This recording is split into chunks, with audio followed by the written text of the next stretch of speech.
希望大家通过实地参观，多感受、多交流、多分享，进一步加深对中国、对中国共产党和中国人民的了解。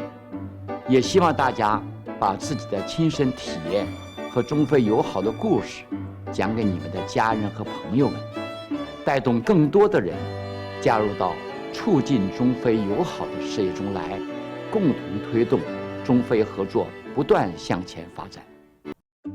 Culture is the door. Even for me, when I came to China, you started from the culture, the language, and then you move on to all the aspects, politics, economics, even the geography. This is very important because they should know that in Africa there is diversity. In Africa, it's a very diverse and very promising place. At the same time, we also learn from China.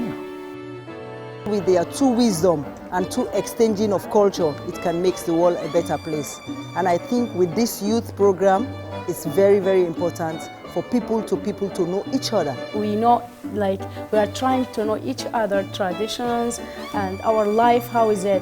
That can be so good. Even if we go back home, we can introduce Chinese culture, Chinese traditionals to other people in Africa.